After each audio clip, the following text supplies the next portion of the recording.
Welcome to the most powerful story you'll hear this week. Maybe even this year. This isn't just a business story. This is a human story. A story about a poor, hard-working boy from a small town who didn't have the money, didn't have the connections, just a dream, a pickup truck, and a heart that refused to give up. This is the real story of a man who walked into towns no one cared about and built an empire bigger than the kings of Wall Street. He didn't wear fancy suits. He didn't talk like a billionaire. He drove his own truck, visited every store, and talked to customers like friends. This man became the richest person in America, not by cheating, not by luck, but by understanding one truth. If you help people save money, you help them live better. This video will change how you think about success. It will show you how one man built Walmart, the biggest retail empire the world has ever seen.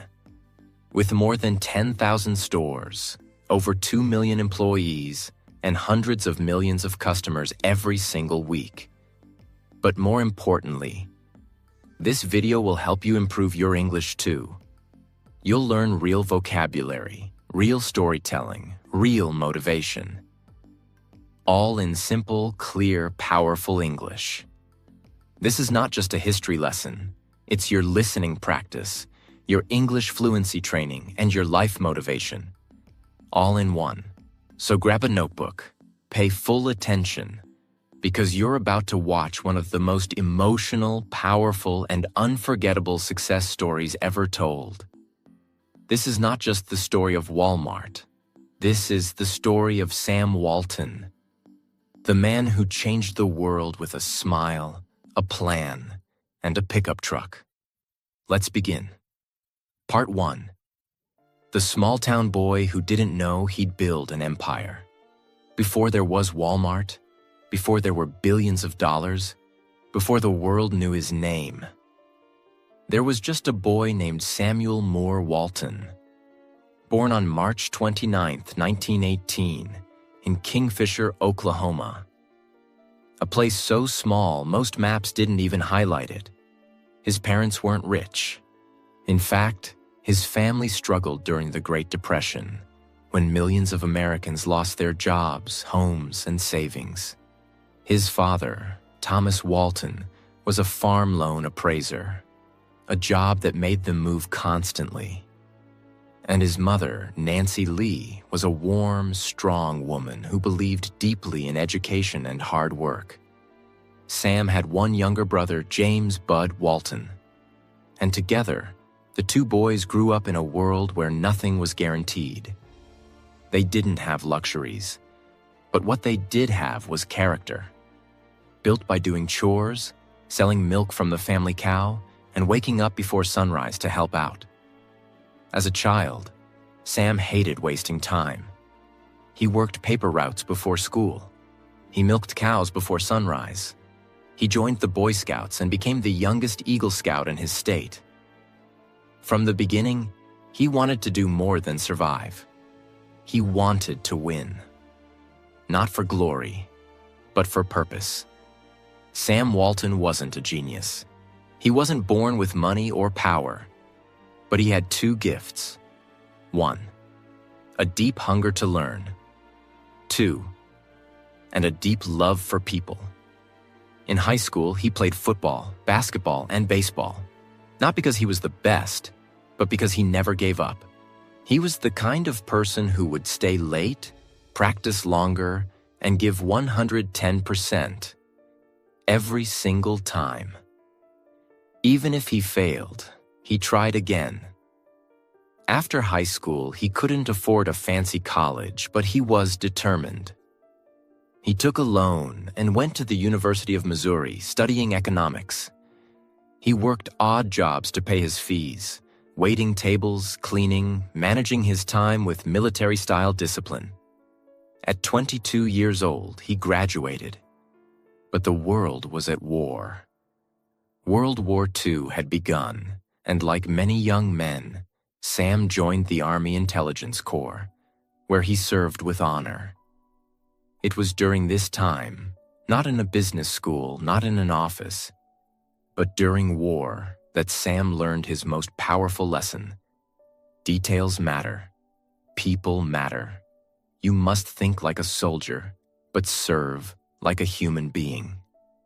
After the war ended, Sam married Helen Robson, a smart, confident, no-nonsense woman from a well-off family in Oklahoma. Helen wasn't just a housewife. She was the backbone of Sam's journey. She challenged him. She supported him. And she made one thing clear. We will not waste our lives. We will build something big. Or die trying. With $5,000 from his savings and a $20,000 loan from his father-in-law, Sam bought a small Ben Franklin variety store in Newport, Arkansas. He was just 26 years old. No business experience, no big investors, just a dream. To serve customers better than anyone else ever had. He worked every single day, from opening to closing, checking every price tag, talking to every customer, cleaning the floors himself, and studying the competition like a detective. Sam didn't just want to sell things. He wanted to understand people. He would drive for hours to visit rival stores and take notes on everything. Layout, pricing, customer behavior. He wasn't afraid to learn from others, even his competitors. While most store owners raised prices to earn more profit, Sam did the opposite. He lowered prices to earn the customer's trust. People thought he was crazy. "Why are you cutting your own profit?" they asked. But Sam knew something they didn't. If you give people a good deal, they come back. And they bring their friends, and that is the beginning of a revolution. Just as things were going great, Sam's store was becoming popular, making more money than anyone in town. But there was a problem. He didn't own the building. He had only signed a 5-year lease. When those 5 years ended, the landlord refused to renew the lease and took the store away from Sam. Why? Because the landlord saw how profitable Sam's ideas were and wanted to give the business to his own son. Sam lost everything. The location, the brand, the customer base. All the hard work. Gone. He could have given up. He could have complained, cried, or quit. But he didn't. He took a deep breath, packed up his life, and moved to a small town called Bentonville, Arkansas. There, with a burning heart and nothing but his brain and wife, he opened a new store. That store would later become the first Walmart. It was 1950. Bentonville wasn't a place for billionaires. It wasn't a big city with big investors. It was a quiet little town with one main street, a few farmers, a few teachers, and a lot of dreams. But for Sam Walton, Bentonville was the blank canvas he needed. He rented a small building and opened a store called Walton's 5 and 10. It wasn't flashy. There was no giant signboard, no grand opening. Just Sam, his wife, and a store full of small products. Socks, school supplies, cleaning items, candy, and toys. But there was one thing that made this store different. Not the location, not the prices, not even the size. It was Sam's obsession with people. From day one, Sam had a system in his mind. He didn't call it a system, but it became the foundation of Walmart's success. Let's break it down. 1. Serve the customer like their family. He didn't just say hello. He would walk customers to the shelf. He would carry their bags. He would ask them what they didn't like and fix it. He believed the customer is not just the reason for our success. The customer is our success. 2. Buy cheap, sell cheaper, make it up in volume. This was radical. Most stores wanted to make big profit on each item. Sam wanted to make small profit on many items. Instead of selling 100 shirts with $5 profit each, he would sell 10,000 shirts with 50 cents profit each.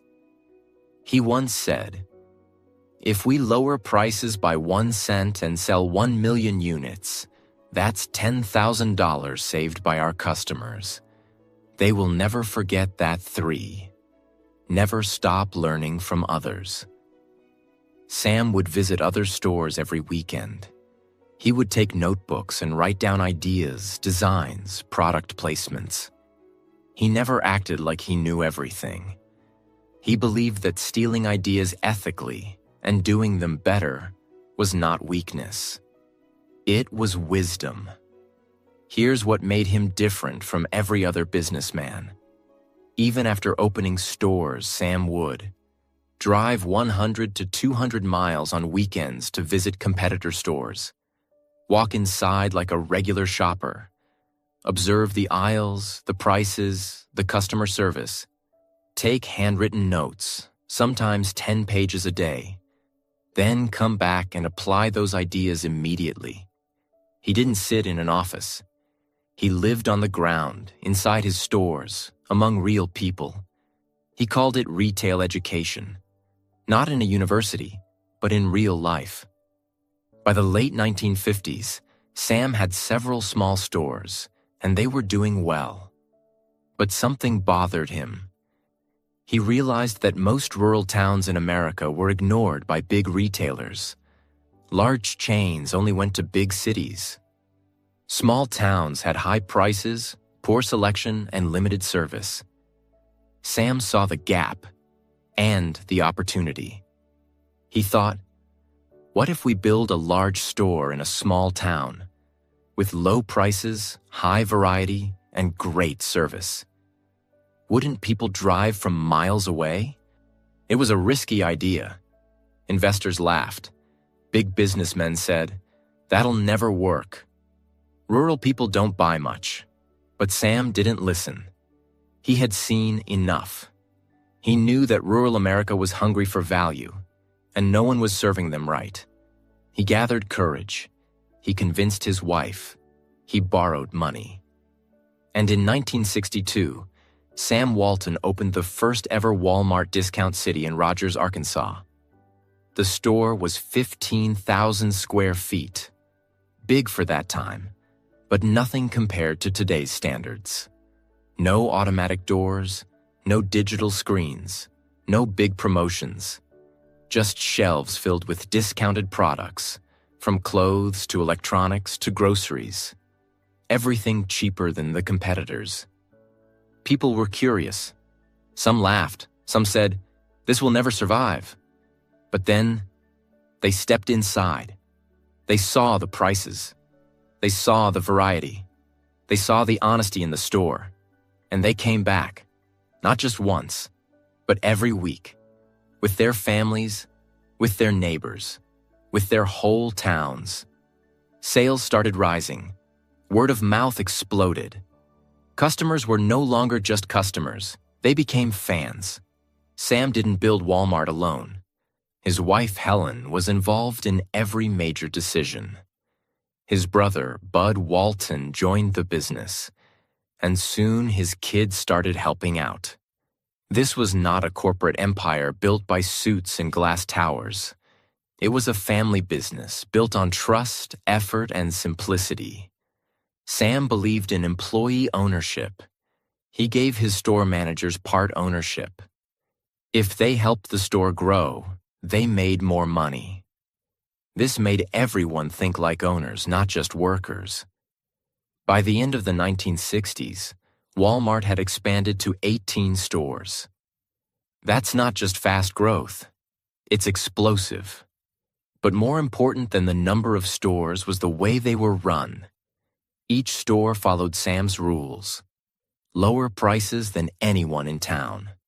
Friendly staff who actually cared. Clean aisles and organized shelves. Managers who were trained like leaders. And a community feeling. People didn't feel like customers. They felt like family. Sam made sure every new store was within driving distance of his home, so he could personally visit, inspect, and improve them. He was not building a business. He was building a movement. While others chased fancy offices and magazine covers, Sam Walton stayed focused on three things. 1. Drive a used truck, not a luxury car. He wanted his employees to know he was one of them. 2.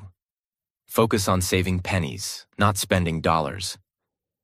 He would travel in economy class, share hotel rooms, and reuse office supplies. 3. Keep learning like a beginner. He read reports, visited stores, and talked to the janitor with the same respect as a VP. He often said, "The moment you think you're too big to learn is the moment you start shrinking." Part 2. Walmart becomes unstoppable. The systems that changed everything. By the early 1970s, Walmart wasn't just a clever idea anymore. It wasn't just one man's personal dream. It had become a growing machine of value. A quiet rebellion against overpriced goods, poor service, and old-fashioned retail. And the machine was getting smarter, faster, and more dangerous for every competitor. Walmart had already expanded to 18 stores. But Sam Walton wasn't satisfied. He didn't wake up every day thinking, "How many stores can we open?" Instead, he asked, "How can we open stores faster, better, and smarter than anyone else in history?" He wasn't thinking like a shopkeeper anymore. He was thinking like an architect of a nationwide revolution. Most businessmen grow one store, then 2, then 10. Sam Walton grew one store, then started building systems. He understood something others didn't. If you want to grow fast, you can't just copy-paste stores. You must build the machine that makes stores. So while the world was focused on flashy branding and expansion, Sam focused on logistics, distribution, and information systems. Because if you want to serve millions, you must master how to get goods fast, how to keep prices low, how to know exactly what the customer wants. This mindset gave birth to a new kind of company. Not just a retailer, but a retail engine. In 1970, Walmart made a decision that shocked other businesses. Instead of relying on third-party distributors like most retailers did, Sam Walton decided to build his own supply chain.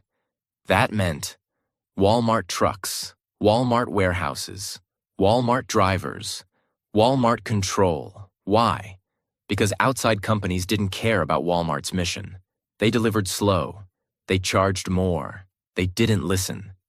So Sam said, if we want to control our prices, we must first control our products. In 1971, Walmart built its first distribution center in Bentonville, Arkansas. This center wasn't just a storage building. It was a command center, where products from all over the country were received, sorted, and shipped directly to stores with military-level efficiency. Every product came in. Every product went out. No delay, no middleman. And because it was Walmart-owned, costs were lower, speed was faster, and accuracy was near perfect. Over time, Walmart built more of these hubs. A powerful spiderweb of warehouses and roads, connecting small towns to big savings in record time. No one had ever done this at such scale for discount retail. Most people don't know this. But Walmart was one of the first retail companies in America to use satellite communication. In the late 1970s, when even big banks didn't use computers for real-time data, Walmart installed satellite dishes on the rooftops of their stores and warehouses. These satellites connected every store to Walmart's headquarters. What did this mean? It meant that every time a product was sold in a store in Texas, The head office in Arkansas knew immediately and could restock or adjust prices in real time. This was decades ahead of the competition. It turned Walmart from a chain of stores into a living, breathing network. And it gave Sam the power to control cost, supply, and pricing like no one else. "Retail is detail," he said, "and we will know every detail, every single hour." In 1972, Walmart had around 50 stores. That's when Sam Walton made another bold move. He took Walmart public. That means he sold shares of the company on the stock market. Why? Not to get rich, not to retire, but to raise money to expand faster. This move brought in millions of dollars, which Sam used to. Build more warehouses, buy more land for future stores, improve technology, hire better managers, train employees better. The company's stock price kept rising. But Sam didn't buy luxury cars or gold watches. He drove his beat-up Ford pickup. He ate breakfast at cheap diners. And he wore the same simple clothes, because Walmart's money belonged to the mission. Another innovation came in the late 1970s and early 1980s. Sam noticed that people hated driving from grocery store to pharmacy to clothing shop to hardware store. He thought, what if we put everything under one roof? Not just clothes, not just electronics, but food, pharmacy, garden tools, toys, everything. That's when Walmart launched supercenters. These were massive stores where a mother could fill her car with fuel, buy diapers for her baby, grab fresh vegetables, pick up a birthday gift, get her medicine, buy clothes for her kids, and be home before dinner. This became Walmart's signature style. Low prices plus maximum convenience. And it worked like wildfire. People stopped shopping at 5 stores. They just went to Walmart. Sam Walton knew one truth. Happy employees make happy customers. But instead of calling them employees, he called them associates. And he treated them like co-owners. He created an employee stock purchase program, which allowed even the janitor to buy shares in Walmart. He visited stores unannounced, talked to cashiers, asked about their kids, and listened.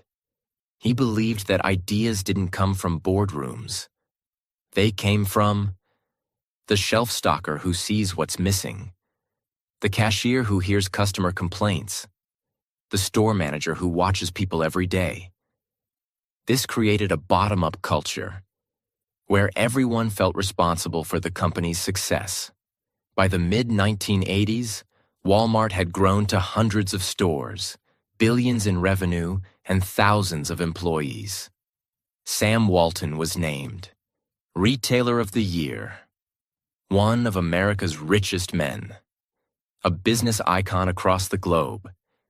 But he still refused luxury. He still lived in the same modest house in Bentonville. He still wore a baseball cap and stood in checkout lines. And most of all, he still believed in serving people first. By the mid-1980s, Walmart was a force no one could ignore anymore. Sam Walton's humble dream had become a retail hurricane, sweeping across small towns, shaking up old systems, and rewriting every rule of business. But with great size comes great resistance. And with great power comes the target. Walmart had now crossed $8.4 billion in annual sales by 1984. That's $8,400 million per year. From a single 5 and 10 store in Bentonville to over 800 stores across multiple states. Yet even as the numbers soared, the pressure grew. Success creates fans, but it also creates enemies. And Walmart was now being watched, not just by customers, but by the media, unions, small business owners, city planners, academics, even politicians. They said things like, Walmart is killing small businesses. Walmart is too powerful. Walmart pays low wages. Walmart destroys Main Street. And while some of these criticisms were true, many were oversimplified. Because most people didn't understand what Sam Walton was really trying to do. He wasn't trying to destroy anything. He was trying to serve more people at better prices. But he knew something important. If you grow fast, you will be misunderstood. So instead of defending himself with fancy interviews, he kept doing what he always did best. Visiting stores, listening to associates, walking through aisles, shaking hands, and taking notes. Here's what made Walmart different from arrogant corporations. They didn't fight criticism with PR. They studied it. For example, when people said Walmart hurt small businesses, Sam's team collected real customer feedback from hundreds of towns, proving that in most areas, people saved over 20 to 30% per year by shopping at Walmart. When people said, Walmart pays low wages, the company expanded its stock-sharing program, making thousands of employees actual owners. By the end of the 1980s, more than 120,000 employees owned Walmart stock, and many became millionaires, just by working hard and believing in the company. That was Sam's quiet answer. Don't fight critics with words. Let the work speak. While critics talked, Walmart built. Let's understand how Walmart scaled so quickly, and why others failed to stop it. Sam used a cluster strategy. Instead of opening random stores across America, he expanded in concentric circles around existing locations. Why? Because this reduced fuel costs, delivery times, management expenses, and it increased efficiency, brand awareness in the region, loyalty from neighboring towns. In 1985, something extraordinary happened. Forbes magazine released its annual list of richest people in America. And sitting at number 1 was not a Hollywood star, not a Wall Street banker, not a tech founder. It was Sam Walton, the man from Bentonville who still ate breakfast at the diner. His net worth was listed at $2.8 billion in 1985. That's over $8 billion today, adjusted for inflation. By the early 1990s, his wealth had grown to over $25 billion. But what shocked the world was, he never moved into a mansion. He never wore gold watches. He never hired bodyguards. He lived in the same modest house. He walked alone into stores, and he kept asking the same questions. What's the customer saying? How can we make it cheaper? What's not working? People called him crazy, but Sam called it discipline. In 1991, Walmart made another bold move. It decided to go international, starting with Mexico. Many thought this was a bad idea. Retail is local. Cultures are different. Supply chains are complex. But Walmart studied the market, adapted its models, and partnered with local businesses. By 1992, Walmart de Mexico was launched, and it would become one of the largest retail operations in Latin America. Over the next 10 years, Walmart would expand to Canada, China, Chile, Brazil, Argentina, India, United Kingdom, and it did this not by forcing American systems everywhere, but by listening, adjusting, and respecting local needs. The goal was always the same: low prices, every day, everywhere. In 1992, Sam Walton did something he never thought he would do. He wrote a book, but not for fame, not for money. He wrote it because he wanted to explain his values before it was too late. The book was called Made in America: My Story. It wasn't filled with business theories or leadership fluff. It was real stories, failures, early decisions, and his raw, honest philosophy. Never get arrogant. Always think like the customer. Respect your people. Keep costs low, always learn. The book became a bestseller, not just because of the story, but because of the truth behind the success. In 1990, when Walmart was dominating the retail world, Sam Walton received terrible news. He was diagnosed with a type of bone cancer called multiple myeloma. But Sam didn't tell the world right away. He didn't stop working. He didn't disappear. He continued visiting stores, writing his book and training his people. He once said, "I don't know how much time I have, but I know what I'm here to do. And I'm not done yet." Even while in pain, he traveled across America to meet associates. He didn't want to be remembered as a man who gave up. He wanted to be remembered as a man who gave everything. In March 1992, just 1 month before his death, Sam Walton received America's highest civilian honor, the Presidential Medal of Freedom, from President George H.W. Bush. At the ceremony, he was weak, sitting in a wheelchair. But his words were strong. He held the award in his frail hands and said, "If we work together, we'll give the world an opportunity to live better every single day." And with those words, America stood up and clapped. Not for a rich man, not for a businessman, but for a simple store owner who never stopped serving. Part 3. After Sam Walton, a giant that refused to fall. He held that medal with trembling hands. His voice was weak, but his spirit was still strong. The man who had started from nothing was now being honored by the President of the United States. But behind the applause and the spotlight, Sam Walton was in pain. He was fighting cancer, and the fight was reaching its final stage.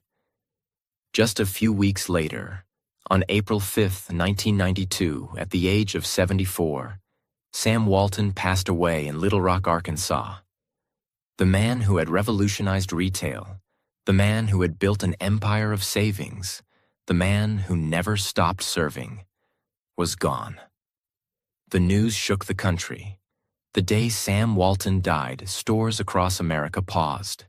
Flags were lowered, employees cried, customers left notes at Walmart entrances. People who had never met him, from small towns to big cities, said the same thing. He changed how we live.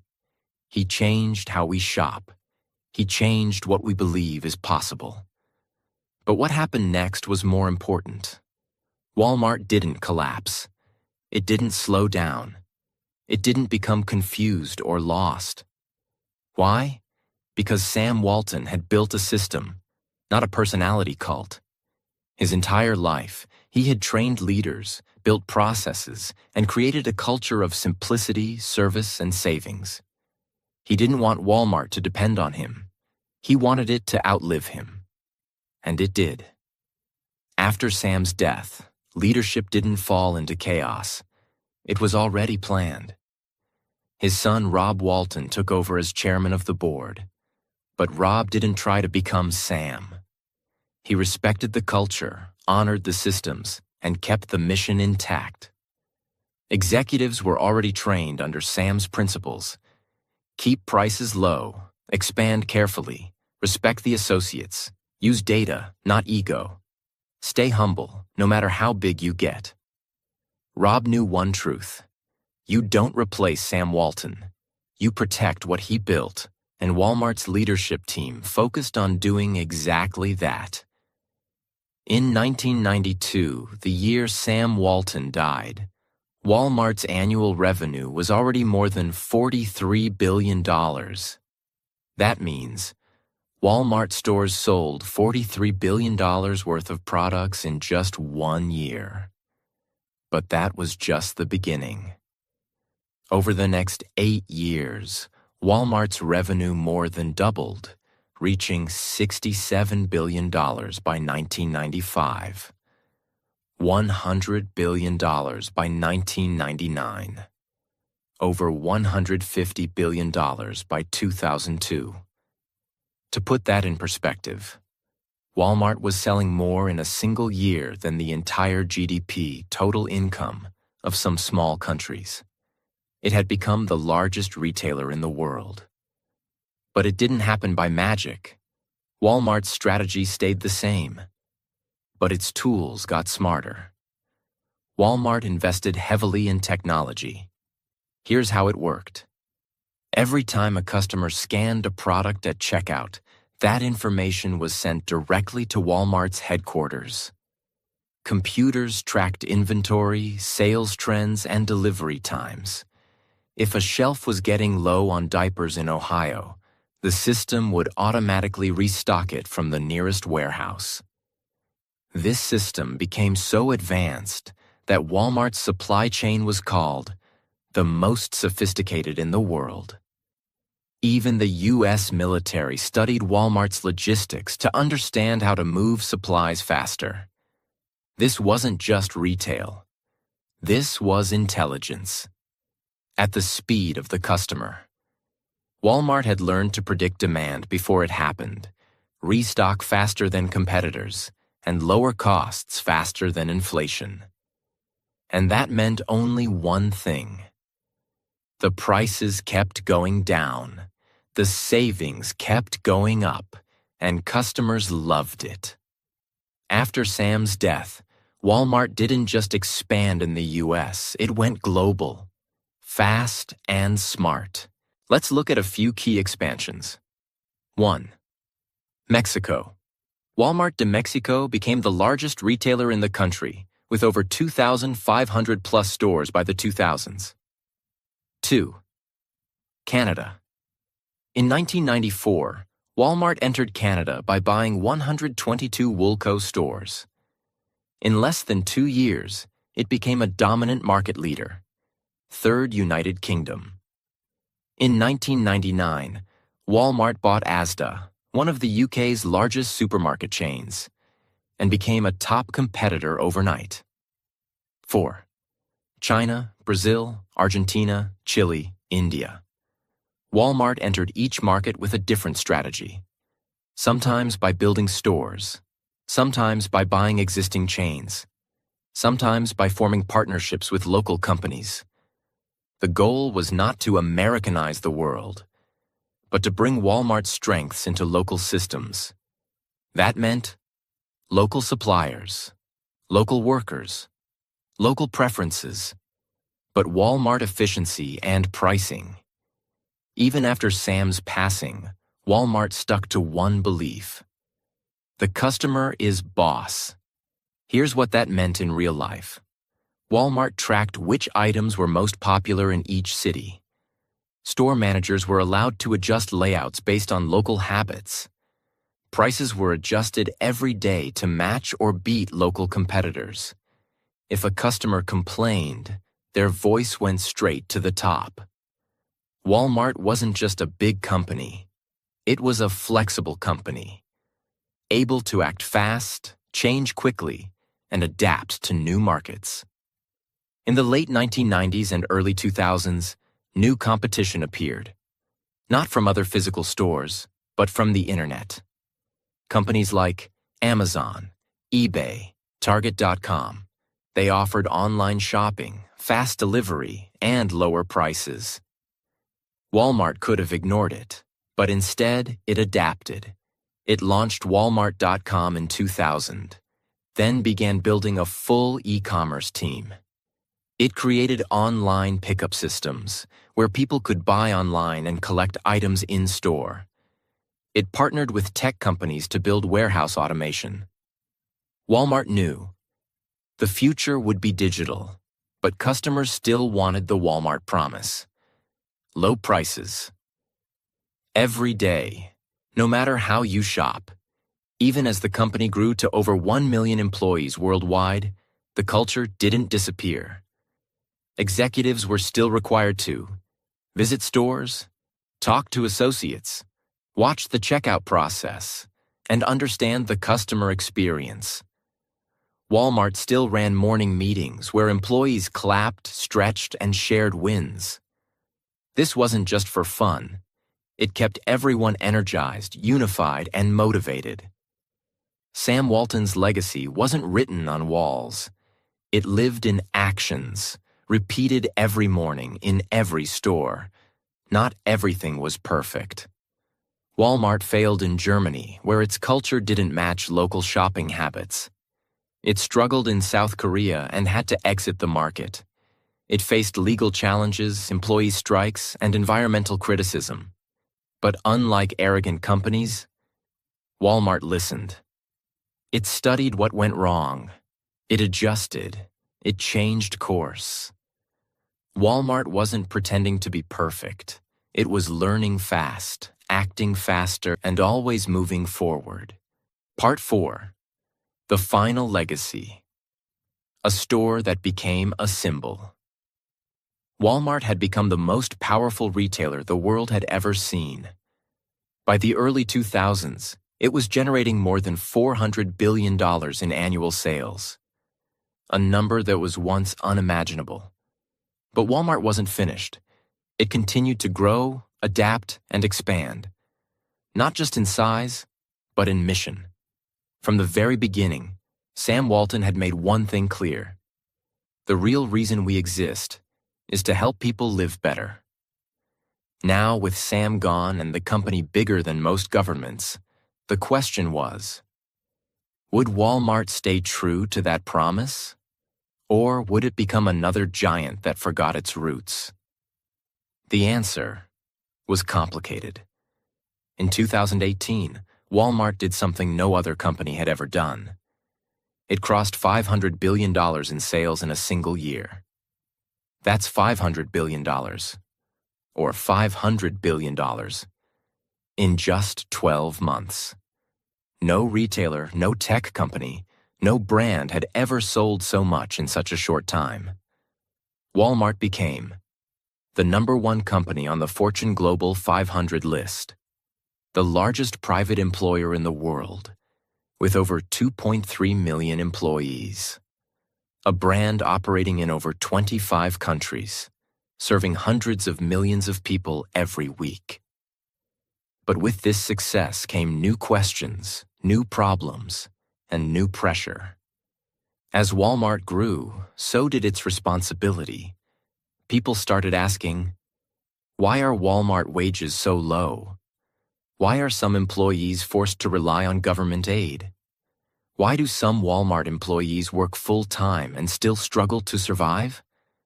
Protests began. Documentaries were made. Activists stood outside stores holding signs. Critics said, Walmart is saving customers money, but it's costing workers their dignity. These weren't just attacks. These were real concerns, raised by real people who had given years to the company. And for a while, Walmart was slow to respond. The company was growing so fast, building stores so quickly, adapting to so many countries, it forgot to look inward. But then something changed. In the 2010s, Walmart realized, if we want to lead the world in business, we must also lead the world in human values. So it started making major changes. Wage increases. Walmart announced minimum wage increases across the U.S., raising base pay above national standards, especially in regions where the cost of living was higher. It wasn't perfect, but it was a step forward. Education benefits. Walmart partnered with colleges and launched programs to help employees earn degrees while working. They paid most of the tuition, allowed flexible hours, and encouraged workers to rise from cashier to college graduate. Sustainability commitments. Walmart began a bold journey toward becoming a more environmentally responsible company, reducing plastic packaging, investing in clean energy, setting long-term goals to cut carbon emissions. working with farmers to improve agricultural practices. Walmart had moved beyond low prices. It was now trying to offer a better future. By the mid-2000s, Walmart faced its greatest challenge yet: Amazon. The online giant was beating Walmart in home delivery, digital convenience, e-commerce dominance. Walmart's physical stores were still strong, but more people were shopping from their phones. Walmart had two choices. 1. Play safe and protect its existing empire. 2. Take a risk and transform into a new kind of company. It chose transformation. Walmart invested billions of dollars into buying Jet.com, an e-commerce company to compete with Amazon, launching Walmart Plus, a membership service like Amazon Prime, building online grocery delivery systems, upgrading all store tech to become smart stores, training thousands of workers in digital tools, AI, logistics, and robotics. Walmart was no longer just a physical retailer. It was becoming a technology-driven service company, but still keeping its heart in low prices and human service. In the 2020s, Walmart shocked the world again, this time by entering healthcare. The company began opening Walmart health clinics inside stores, offering low-cost doctor visits, dental care, and mental health counseling, partnering with health insurance companies, exploring ways to provide affordable prescriptions for millions of families. Why? Because Sam Walton had said decades earlier, "We're not in the retail business. We're in the people business." And healthcare was the next frontier in helping people live better. When the COVID-19 pandemic hit the world in 2020, everything stopped. Stores closed, supply chains collapsed, fear spread. But Walmart had to keep going because it sold food, medicine, household essentials. It was declared an essential service and stayed open while others shut down. The challenge was enormous. Protect workers from infection. Keep stores stocked while supply chains broke. Handle angry, scared, confused customers. Manage operations across 25 countries, each with different rules. But Walmart responded quickly. Installed plastic barriers for cashiers, distributed masks and safety kits, gave bonuses to employees, increased online services and delivery options, offered vaccination centers inside stores. It wasn't perfect, but it showed one thing. When the world panicked, Walmart kept serving. Sam Walton didn't just build stores. He didn't just create jobs. He didn't just cut prices. He built a belief system, a way of living that said, stay humble even if you become powerful. Put people first, even when profits grow. Act like an owner, even if you're just starting. Never stop learning, even when you succeed. He believed in everyday people, not celebrities, not CEOs, not billionaires, but the worker, the mother, the farmer, the truck driver, the high school student. And he proved one simple truth. You don't need to be born rich to change the world. You just need a truck, a plan, and a reason that matters. Today, Walmart is worth hundreds of billions of dollars, employs millions of people, and serves entire nations. But somewhere in Bentonville, Arkansas, the old Walton 5 and 10 store still stands. Visitors come every day. They walk through the tiny aisles. They see Sam's handwritten notes, his pickup truck, his favorite dog's picture, his old desk, and they realize it all began here. No money, no power, no fame, just a dream to make things better for others. This isn't just a company's journey.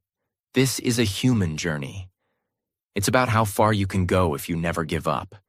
It's about doing things the hard way, the honest way. It's about building something so real that even after you die, it keeps helping people live better. And that is the real success of Sam Walton. Not the stores, not the numbers, not the wealth, but the truth that you can come from nothing and still give everything. Subscribe now, because the next story might just change your life again. And I'll be here to tell it to you, word by word, step by step, like a friend who never left. Let's keep going.